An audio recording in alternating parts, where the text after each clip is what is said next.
true to what you said on paper. I wish that I could freely dream and be judged from within, hunted by a power that cannot see past my skin. My views are viewed as ignorant, my truth always denied. My history is shrouded in a spider web of lies. Isn't this America? Well, good morning. Welcome back to At the Round Table with MAMLEO. It's rain out there. Cold. Are we going back into fall or summer? I don't know, but weather's not cooperating. It's just Mother's Day weekend, and we should see the sun shining out. So hopefully we'll see it. I think you will see the sun shining by Mother's Day. Oh, okay. All right. I'm going to hold you to that. I hope so. I'm going to hold you to that.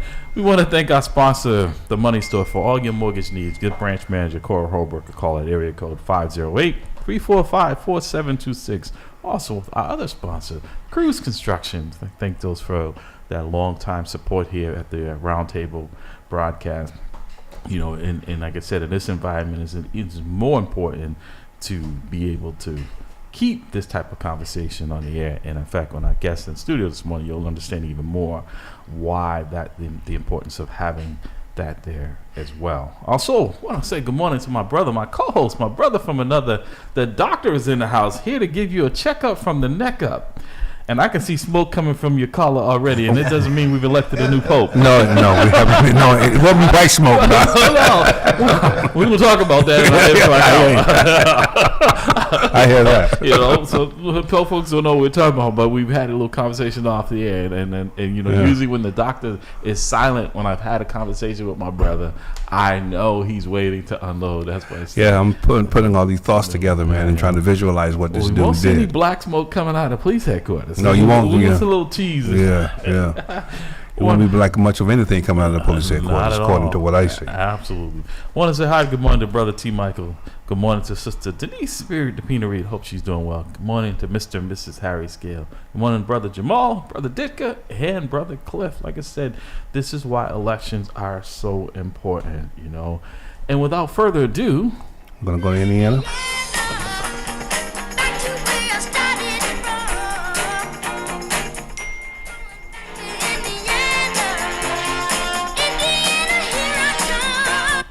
good morning, Brother Bridgeforth down in Indiana. Matter of fact, Indiana didn't show up last night with the Cleveland, so I guess they will be going back to Indiana maybe at some point, because now the series is 2-1 with Cleveland and the Indiana Pacers. So we got the Cleveland Cavaliers, and Celtics better do something this afternoon as well. They're going to be heading for early summer departure. So, like I said, okay, good morning.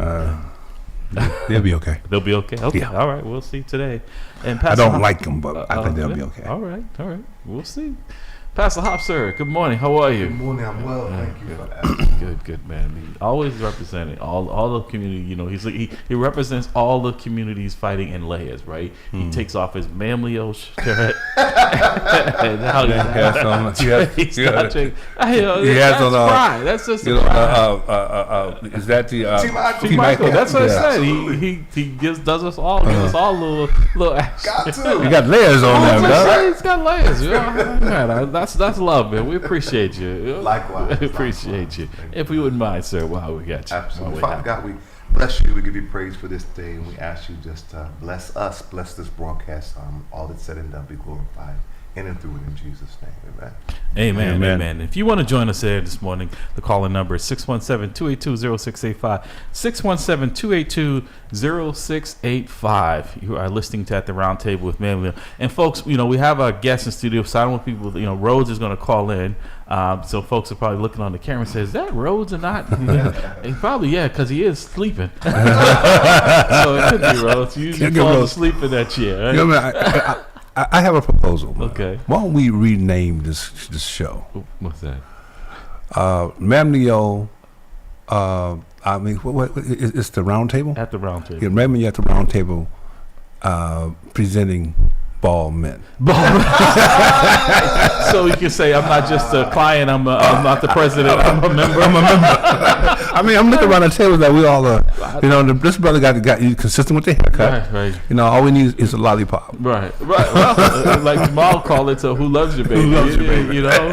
But this, I know. Remember, they had the intern here, and we told him he needed to shave. He had all that hair. We said, "Hey, bro, you don't fit in. You gotta shave that off." You gotta shave that off, dog. You wanna? This brother walked right in and like he fitted right in. That's So, why okay, I tell welcome. people, don't be confused because Brother Rhodes has a shaved head too. So as it's not Rhodes here this morning, this is our brother Jimmy.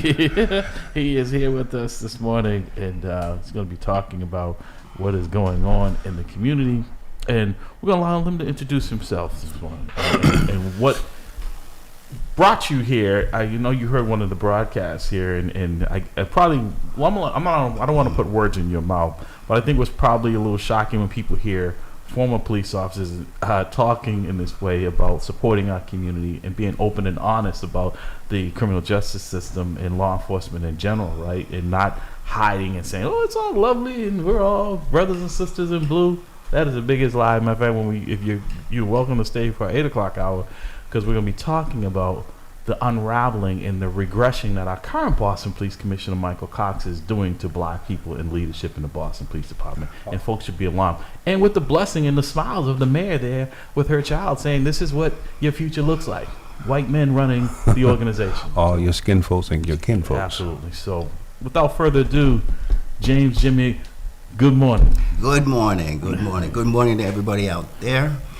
My name is Jimmy Marshall. I'm a community member, a lifelong Boston resident. I was invited to come as a result of networking with Pastor Hobbs and some of the tremendous work that he's doing, reaching out to the incarcerated population and people around the city that are in need of assistance and care and dealing with many crises.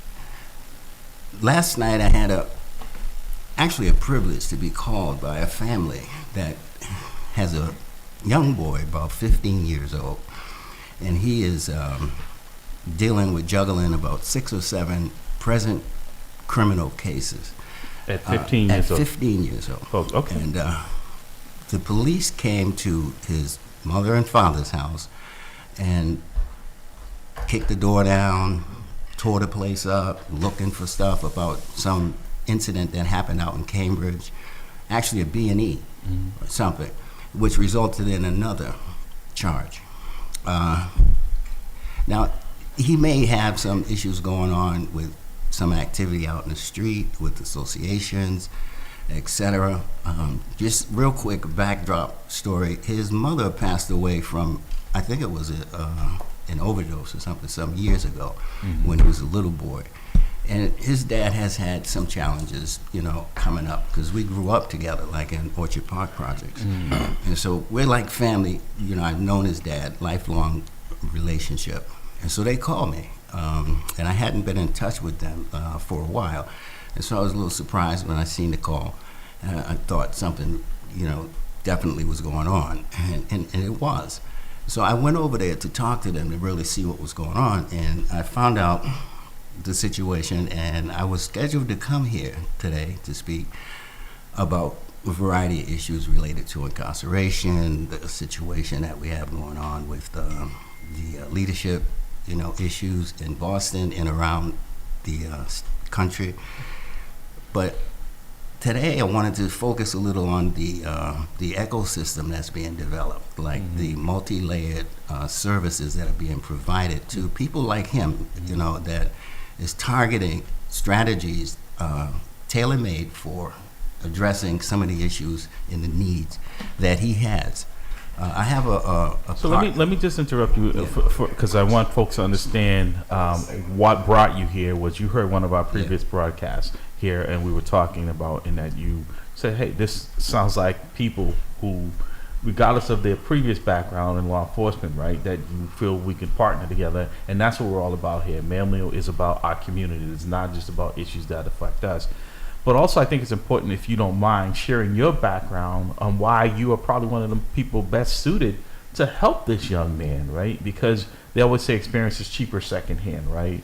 And do you mind sharing with the audience a little bit about you personally, if you don't mind, so they understand you're not just someone an Just uncle articulating. or someone, Yeah. right? You understand the consequences of where this young man, and it's almost like, you know, what you described with his mom and his dad, that we should not be surprised so much that this young man at 15 is already on the radar of law enforcement as much as he is, but also that caused that, you know, some concern to the residents in the community as well, because at 15 years old, and if he's out of control and we're not getting him the help he needs, he's a risk to himself and to others, right? So if you wouldn't mind sharing a little bit, if you feel comfortable with about who you are and why. Okay. As I said, I'm a lifelong resident of Boston. I gotta settle down. This is a little intimidating here. You know, these microphones, professional people. I'm like, wait a minute. You know, You have the right haircut, so Yeah. you already ahead of the Yeah. game. That's makeup, please. Your family, don't worry about it. You're good. You're good. Okay. So I grew up in Boston, and I was raised in Orchard Park projects, and I actually see myself in the young man. That's what I'm trying to get at here. So When I went over there, I got familiar with the details and the specifics. But as I was talking with him, I realized that he needed to be plugged into this ecosystem, you know, that is developing through many of the people that are providing services. And there is a way to work in conjunction with the criminal justice system, if it's presented in a comprehensive way, to hopefully redirect the direction that is starting to develop with this young man. Because clearly you can kind of see what's getting ready to happen and where he's heading. And in fact, maybe save his life, because he's at risk for that as well. And his parents are older. They're not going to be here all that much longer. I know he's not seeing things from that kind of a perspective, but I can kind of see the circumstances that's going to be dropped on him, you know, in the very near future. I have a quick question, brother. How old was his brother when his mother passed away? Do you know? And I don't know exactly, but she passed away like 6-7 years ago. So he was around a boy. 8 or 9 years old. Yeah. So, because it seems like to me there's a set of anger there that has not been addressed. There's anger around the passing. a sense You of know? abandonment. Yeah, exactly. You know, I mean, there's a special connection between the son and his mother. Don't You we know, know it, right? And it's a special connection. And having losing his mom, you know, and I don't know the kid. I'm just thinking, like, you know, as a police officer, you know, if I wanted to work with this family, I should be. Not if I work with this family, I would want to pull in resources that can address that anger. And I think his behavior is a manifestation of the anger that has not been addressed. That's where I'm going. But I think also to add to that is that what happens is when we do plug him into a system, we plug him into him where, let's say he's assigned to a caseworker who already has 100 more kids like him, right? So he's not going to get that attention that he needs and that support that he needs. That's why his family reached out to someone like you, because it sounds like he needs a one-on-one. He needs someone that's going to be consistent in his life, because he's had a lot of people come in and out as their job. But see, but the other side of my argument is that while I appreciate what this brother is doing, because he has the experience, and you know, and it's one thing to give testimony to something that you don't know about, but it's another thing to give it when you actually have lived it. It's a whole different commitment to it. But let me finish this. My anger, or my disappointment, not anger, is with also the BPD. If it's the BPD that's actually dealing with this, because you push community policing. If you're truly a community policing outfit, that officer who's responsible for that area would be familiar with the situation and would start also pulling in resources to address this issue before it balloons into a criminal. Well, it has already, but earlier he should have been pulling in resources to address that issue, because the family would have seen the officer on his regular beat and say, "Hey, listen, I need this is happening, and I need this help," and so that officer can be able to galvanize the resources and bring it forward and try to deal with this issue. I think what you have here is an angry young man who feels abandoned, and he's actually taking it out on society. 15 cases at 15? Yeah. Come on. No, that's what I said. When you said crazy. that kind of like, and I've had some over the years, but that's a lot. You know, this is not a first. This is what I said is that he's going to need a lot of attention, and not attention of just being in front of the judicial system. he needs attention. And also kids are very, at that age, they've learned a lot. But one thing they've learned, they know when people are being real with them, right? And so they've heard people make promises that they haven't kept. So well, that's one piece, and I didn't say this because my grandson said this to me. I'm trying to figure out what it is. That, when they can talk to someone who's keeping it 100, all right, that's a term. It's like, okay, what are we talking about? But real. When you're keeping it 100, keeping it real, right. And so someone who can come from where he's going, who have been there, who has experienced that, and say, listen, this is why you don't want to do it. Right. This is where you're heading. Mm-hmm. You're heading. The old folks, when I was a kid, used to say, you're going to the G or the J if you keep doing what you're doing. The graveyard or the jailhouse. That's how they used to give it to us. Yeah. You know what I mean? And so you're stopping, you're thinking like, neither one of those places are very pleasant. You know what I mean? I want to think about that, No. So Jimmy, enlighten our audience a little bit more about your background, why, what brought you here. You said you saw yourself in this young man. Can you explain a little bit more about what you meant by that? As a young boy, I was about 9. My mother was murdered. I think a year and a half later, my father was murdered. So wow. Before, just as I was into double digits, they were both removed. God knows best. Things happen in a mysterious way. We question some things that happen, but we understand that God's will is infinite and all-knowing. And however, that left a void, that left a circumstance that I continued in the streets, out in activities that are similar to this young man, and eventually led me to a federal prison where I served a 15-year sentence. Along the way, I've been to college, associate degree in accounting, and I went to UMass, and I've spent some time at Cambridge College. I've worked in different capacities, but I've always kind of had this evolving development that was kind of dual. It's like I'm in the society, but it's kind of, on the fringes a little bit too. So I see him lost a little bit, needing some structure, some guidance, and some involvement in his life, because his parents, they love him. And there's no question about that. They kept him and his sister. He has a sister that's close in age to him, and they're raising him. They keep him sheltered, fed, but some of the things that he particularly needs, they may not be able to meet those needs because of some things that are happening with them. So he's going to need a comprehensive involvement from some other sources. However, calling me, I thought, was like a plea or a plug-in for those kind of connections. And I have a close friend, Stacy Borden, that is the founder of New Beginnings, and doing a tremendous job with work such as this. And sometimes they're presenting like a comprehensive presentation to the court to redirect or present something as an alternative, because sometimes a backstory is very important on how did this kid get in this circumstance? What is going on? This is not a good picture. It's not a good look. And this is like, programs like the People's Academy, T. Michael, right, where it's a training apprenticeship, and he's trying to get a building where it houses, and this sounds like a young man that would be a perfect fit, because you also have to have something that gives you hope, right?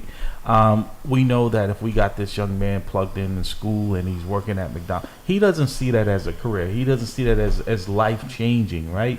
But a program like the People's Academy, where he would be housed and he would be going into an apprenticeship where it would be a life change. It would be a game changer, because, the construction that's going on in the city and around this country, that is something I tell people, and Dr. Bradley could probably attest to this as well. We're both former law enforcement. I spent almost 40 years in the police department in Boston. Dr. Bradley was close to that.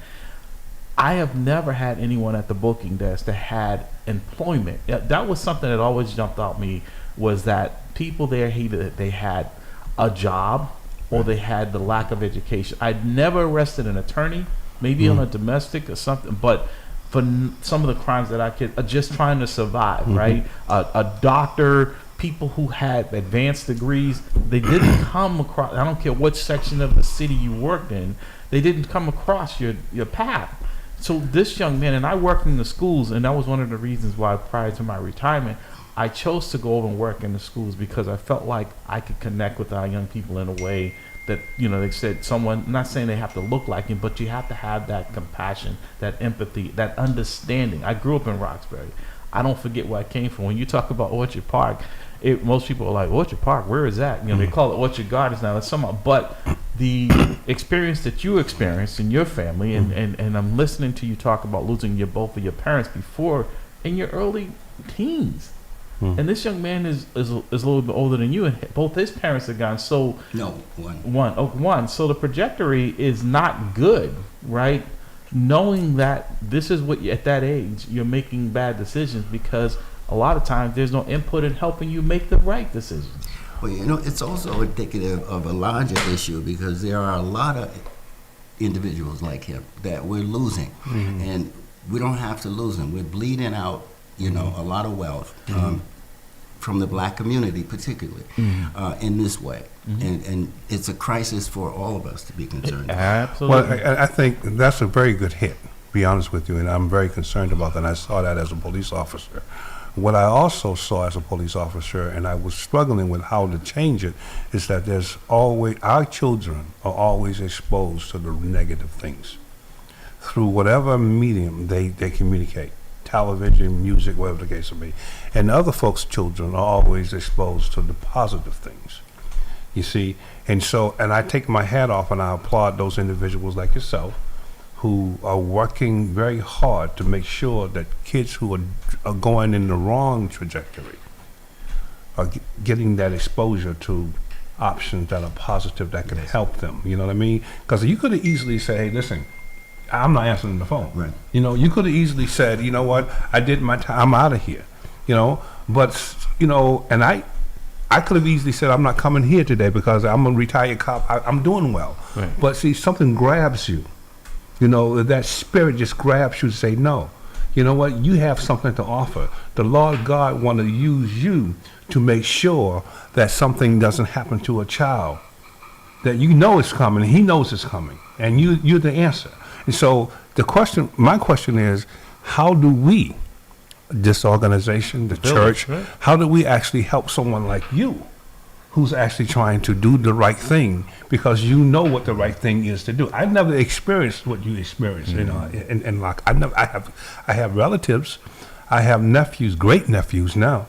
One of them is actually in federal lockup, But I see the anguish and the anger and the hurt my sister and my niece go through just worrying about him. Yeah.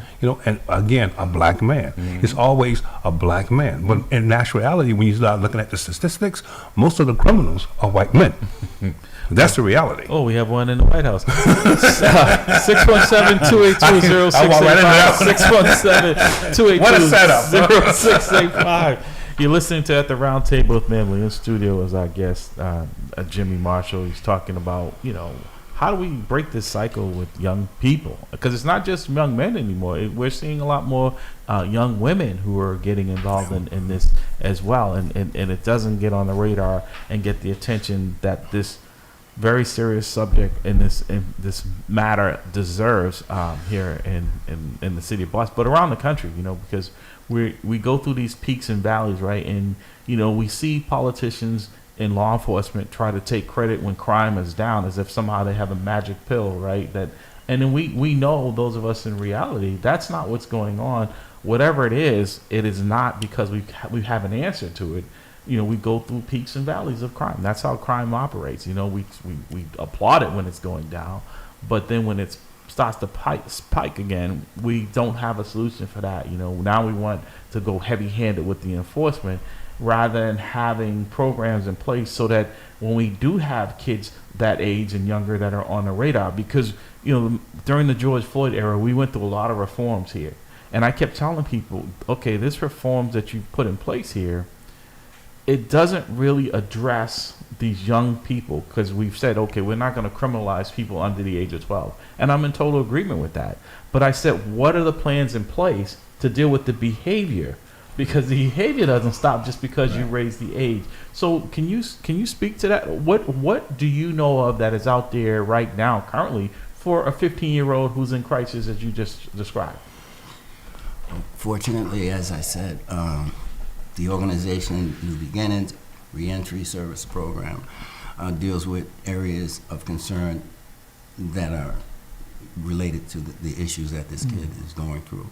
There are other programs. Brother Hobbs is doing a lot of work, and it's a issue that needs a multi-layered approach. It's not like one thing can fix it. Yeah. You know, the issues are kind of varied, but we got to stop putting Band-Aids on the situation. That needs major change. So let me ask you a question, because of that, the mayor, and it's been in place for a while, so it's not just this mayor, but they have, it's so irrelevant in my opinion to what they do, and this is not disparaging them personally. The Black Men's Group, I don't know, Tassel Hobbs, you know the name of the Black Men's, the city has, the Black Men's Group that's supposed to, aren't they supposed to be helping with these type of issues? Yeah. Right? Are you getting? He's like that's what I'm saying, because they put these things out there in the atmosphere to make it seem like they're doing this work. Are you getting? Is this family getting any assistance from the city in that space? I see. Excuse me. I see good prospects moving forward. There are a lot of networking that is starting to take place that is encouraging. Because where is that coming from? That's coming from the inner city, the community. From the yeah, grassroots level. And it's kind of forcing a reaction from administration, state and Could federal. you articulate that? Because I don't see it, and I didn't see it I didn't feel like that was there. I remember when I was working in the school unit, and there was a young man I was having a very difficult time reaching. And I reached out to Darren Howell at the time. He was working out of City Council Chuck Turner's office, someone who had spoke about his story similar to yours, being incarcerated, right? And I reached out to him, but there was no one in city government that I could reach out to. And he was that's when I first met him, and he was kind enough to work with me with this young man, and we were able to help him in a meaningful way. I don't know today, if I was still working, what city agency I could reach out to with any certainty or credibility to help with a young man that you're talking about. That's really troubling. Right. But there, on a grassroots level, there are a number of organizations that are helping with these kind of situations, and they are starting to link more and network more, which is but those are the ones that usually don't get the funding, because let's be real, right? It's a huge commitment, but people also have to pay their bills. So if the city has a structure in place that's not efficient and is not working, and yet the people that you're describing that are doing it have to try to do it and try to find a job, put food on the table, what are we doing here? Well, there's strength in numbers. Okay. And so we do have historically a problem with funding for inner city issues such as that I described. And that hasn't changed, but it's changing. Okay. And we need to vote more. We need to get in the right people. Yeah, what he said, Dr. Bradley, vote. Black people vote. Yeah. Well, see, I'm sitting over here shaking my head because I think this is, this is not disparaging to what you're doing, brother, and what the grassroots organizations are doing. But I think it's tantamount to me like using a Band-Aid to cure cancer, because the root of the issue has not been addressed. And the root of the issue is our criminal justice system, starting with the police department, is over-policing a particular part of the community because they have been identified as a criminal in society. Hold up.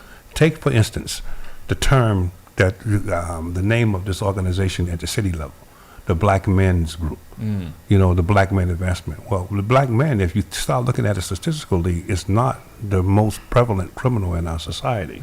That is the white man. So so that whole term, that name says to me that you're tagging me as a black man as a criminal. Hold up.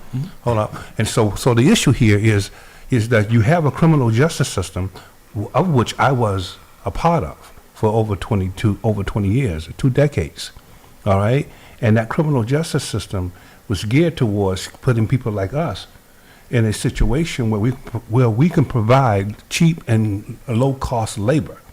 And so when you have that type of system in place for certain people, then those individuals are always going to be targeted. So you're not going to have an organization of government who's going to address the issue, because it's not in the best interest of that government to address the issue. Well, it's even worse now. You see what happened yesterday. They locked up the mayor of Newark, New Jersey, Exactly. for being right. They're locking up judges, anyone who is against him. So, in the programs, some that might have worked or were funded, those are all being cut and eliminated, right? So there's really going to be very little funding or resources to help young men like this 15-year-old who's out there in crisis. But also, you know, one of the things that I always advocated for when I was working in the schools was to have people like yourself come in and talk to young people in school, but not just in school, because a lot of I'm be willing to bet that 15-year-old is not attending school. And I told them, we got to meet these kids where they are, right? We're usually talking to kids in school, the kids who aren't really a problem. We've got issues, but yeah, not. brother, we do. I concur with you. We have to meet them where they are, but we have to also address those issues that are actually leading them towards where they are. You see, those younger brothers towards where they are, which is the criminal justice system. Yeah. Because, you know, think about this. And I'm going to date myself, but I'm a 1956 baby. So I came up through the civil rights, era, and so did you.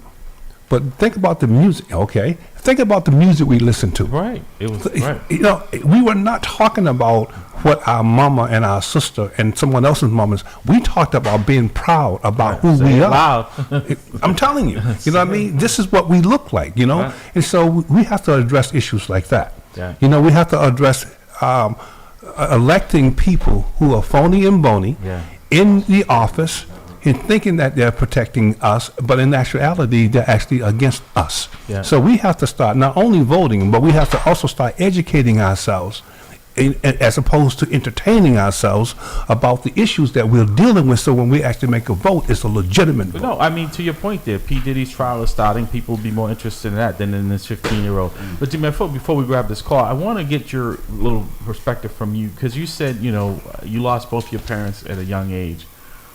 What do you think would have been different if it was available to you? And I know at 9 and 10 years old, it's hard to say what that is. But looking back now, what do you think would have helped you go through a different path rather than that path that sent you to federal prison?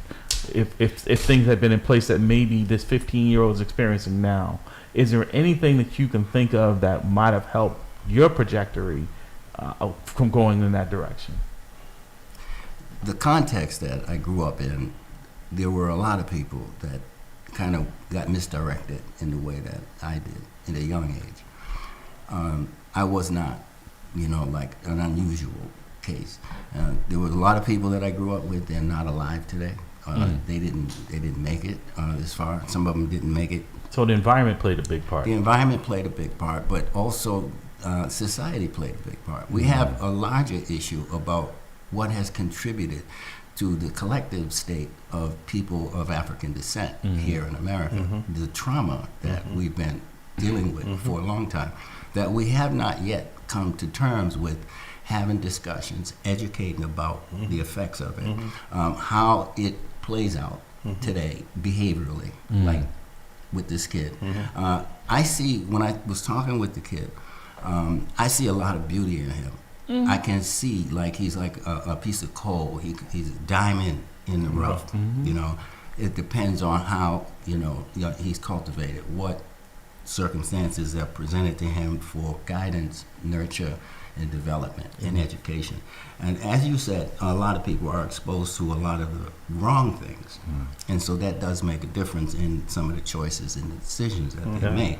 And a lot of people in other groups are nurtured and exposed to different things and guided towards college and towards education, and, et cetera, and are sheltered from some of these forces out in the street that, people get exposed to.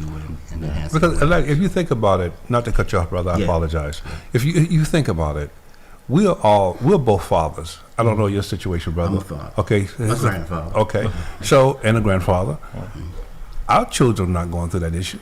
No. I mean, I have raised 5 kids. Yeah. My kids are not going through the issues that this young brother is going through, because there was attentiveness, there was purpose, there was the Lord, there are all those good things that I talk about. Exposure was actually in the home, and so, and I'm not disparaging the parents, because I understand what it's like to be a black man in a society that doesn't like you. You know what I mean? I got it. I got it. Yeah. But my point here is that parent should be able to reach out to say, I need help. You know what I mean? Because I am doing all these other things. I do need your help. And it's in the community. It takes a community, Doc, to raise. I mean, the community should be a I part thought of it. about what he said because I grew up not a stone's throw away from Orchard Park, right? But it was a whole different environment. It was like a whole different world. When I walked, I grew up on Winthrop Street, which is right near where you know what it is, Greenville.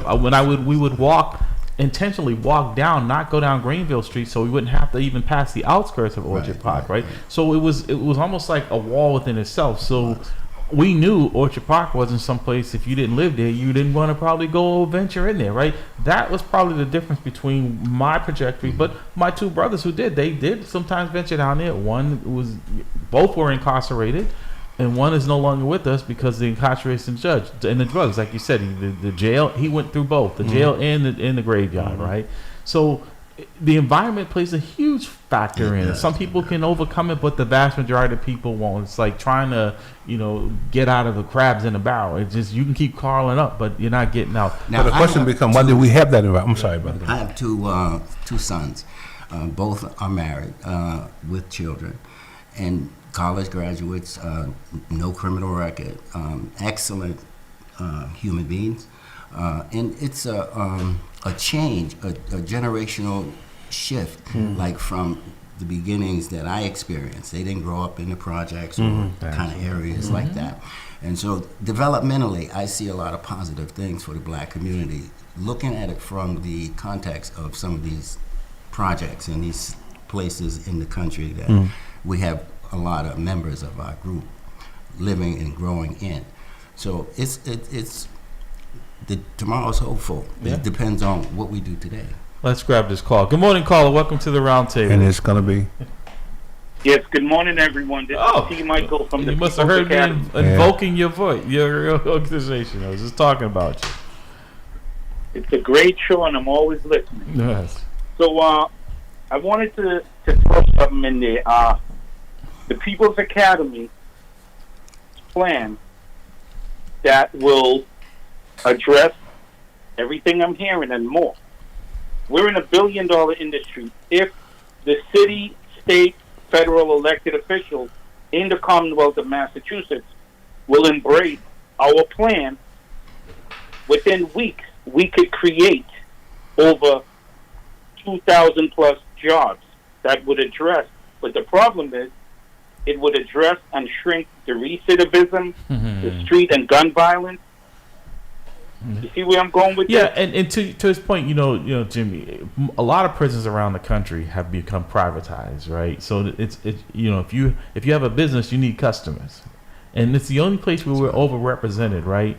So to what T. Michael is saying, he's absolutely right. It's almost like they don't want this problem to be fixed because there is last week, and I apologize, the young lady was on our show, and she updated, Miss Fonseca, and she was sharing with us the cost associated with incarcerating one person. Now, I hadn't had a revised version of it.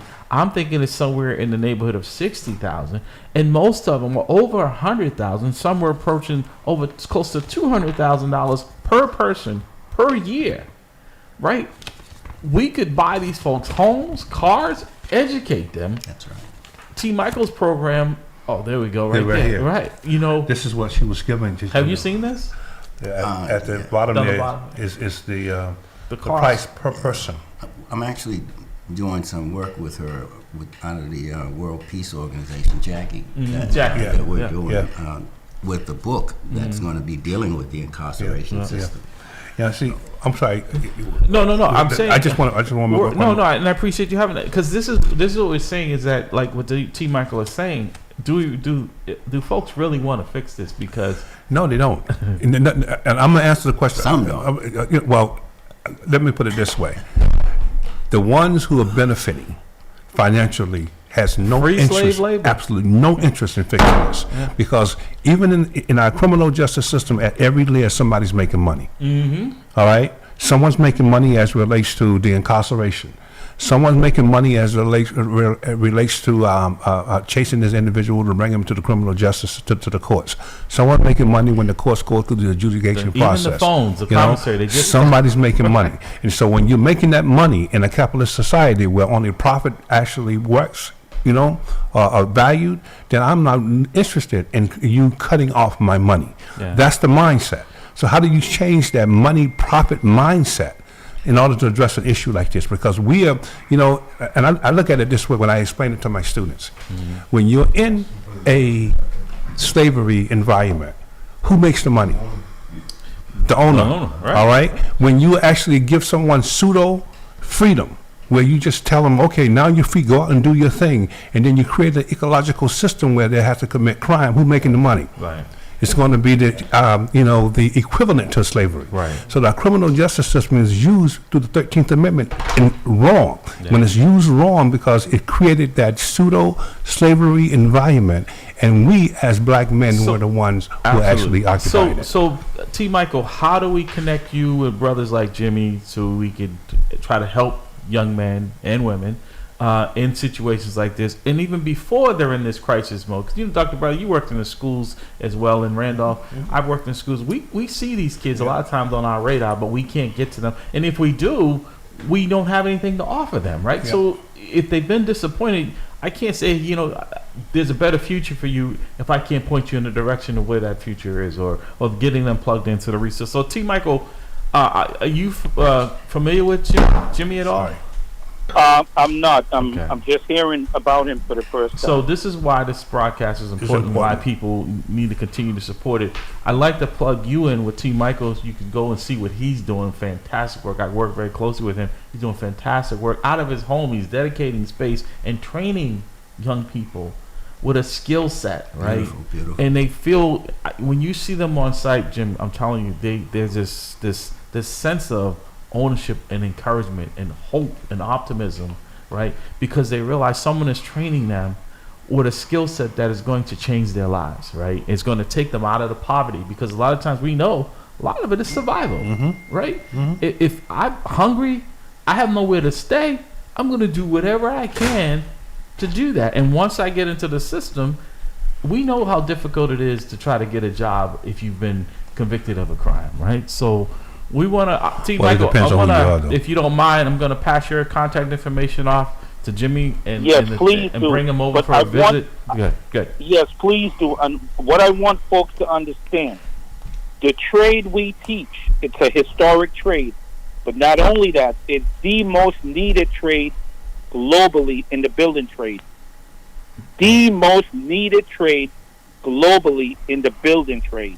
Okay. Think about that. All right, I'm gonna make that happen. I'm gonna plug you guys in, and we'll come over, and I think it'll offer him another piece of a tool in his tool bag to be able to say, hey, kids, we have a program here.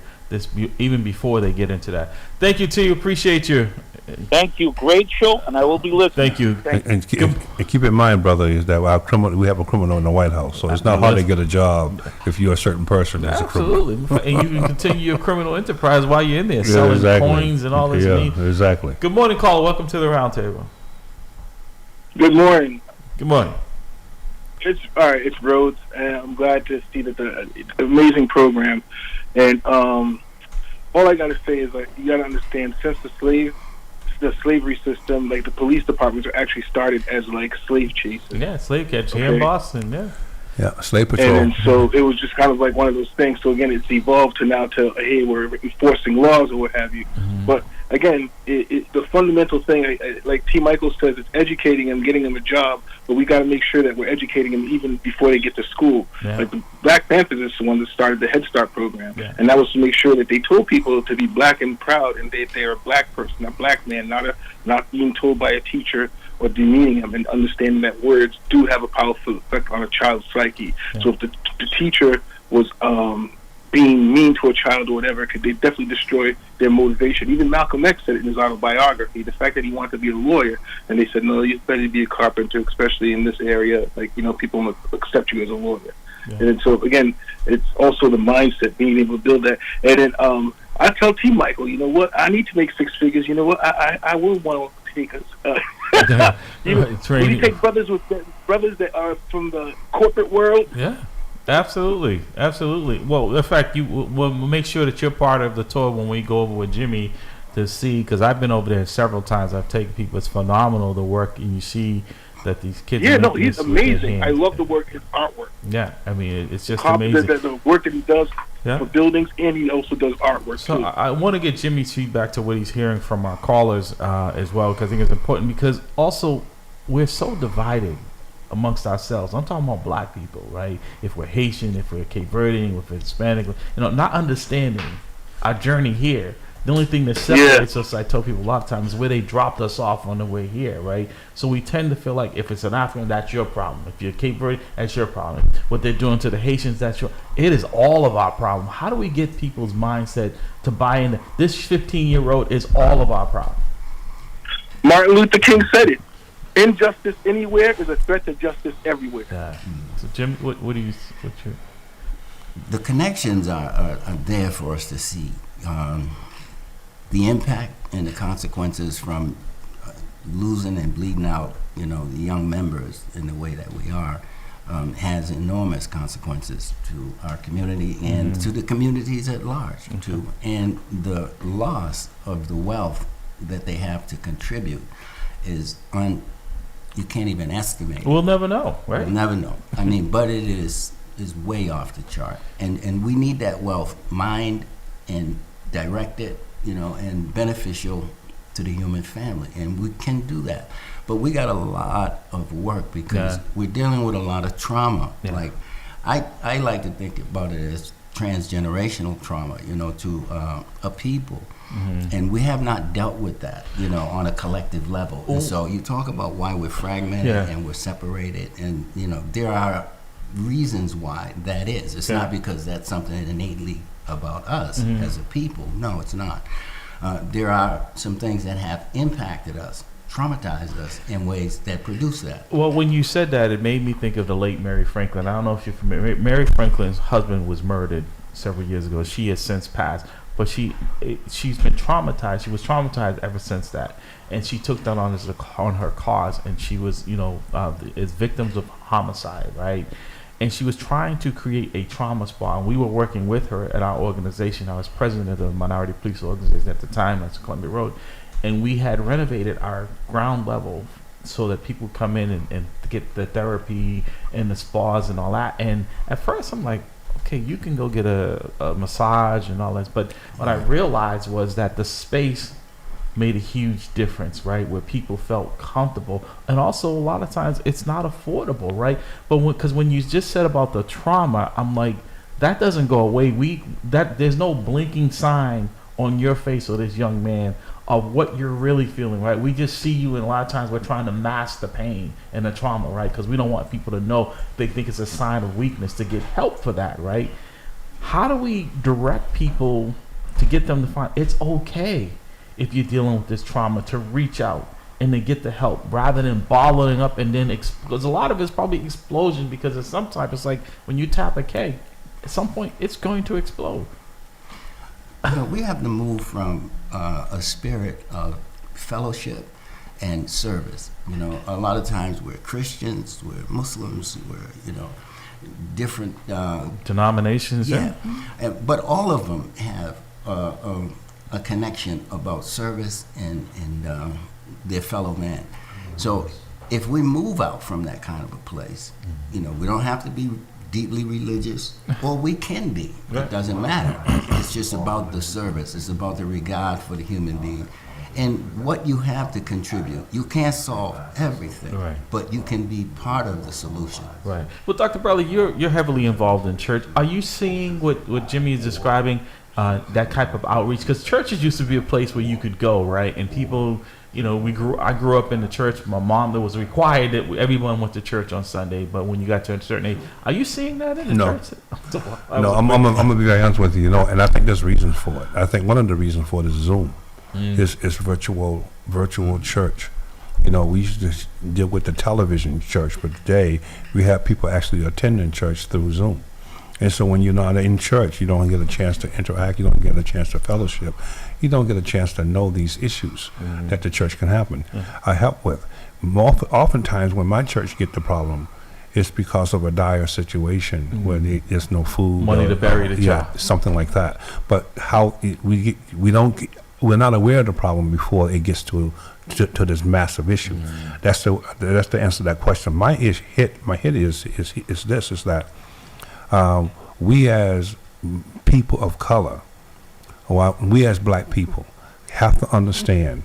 It's one thing to know why we are where we are, but it's another thing to come up with a strategy to address where we are. So we know that, social engineering of our families back in the late 20th century, caused this in the 21st century. Taking the father out of the home. All authority is local, Doc. Yeah. It's local. It's in your home. If you don't respect the rules of your father and your mother's home, you're not going to respect the rules of society. Right. It's just that simple. All right. So when you're taking the man out of the home, who's usually the enforcer, this is what happens. Right. So we know why we are here. Now this is the question. What do we do about it? That's a great question. And staying home during voting time is not the answer. Maybe we have. I don't know if you can hang around until our next hour if you have time, because the calls are coming in fast and furious. We got another call. Want to get the line? Good morning, caller. Welcome to the roundtable. Good morning, Larry. Good morning, Dr. Brown. Good morning. Good morning, my friend Jimmy Marshall. Good How are morning. you? I'm good, Sister Priscilla. Priscilla. I'm good. Good to see you. Good to hear. Well, sister, as they say, it's better to be seen than viewed. I know that's right. Please. I love you, Thank you Priscilla. so much. What's So I came in on the end. I came in when T. Michael was speaking, Okay. and so I agree that T. Michael does have a great program, and it would help solve a lot of problems. But it's not curing them, but it's something else in the tool bag. Like, we know not all kids are going to college, so what we always push, graduate, go to college. We need more vocational things that people can make a living, not just get by. So sorry. Right. And we also, our young folks are coming up with their own things to do. They're starting their own business. 3 of my young folks that graduated from my program last week came up with a hoodie brand called, I think it's Paradox or something, but I mean they created it and it's really nice. So these young minds are doing things different, but we still have to hold our elected officials accountable. I don't want to get on my soapbox, but I'm telling you, sick and tired, sick and tired. Enough is enough, and we got to make some changes in this city. Jimmy, you have your response to that? Well, Priscilla is another example of people that have come through similar circumstances. She grew up in Orchard Park too. I've known her all my life, just about, and is giving back. Has found a way to do service in a compassionate way, in an effective way, and on a personal level, up close and personal. And it matters. And so when you have different efforts in individuals that are contributing, that's like her book. I look back and wonder how I got over. Yeah. So this is how it's going to get done. Now it may seem, like a huge wall to scale, but actually it's very doable for us. We're beautiful, powerful, very deep people, and we got a rich history that goes back way beyond slavery.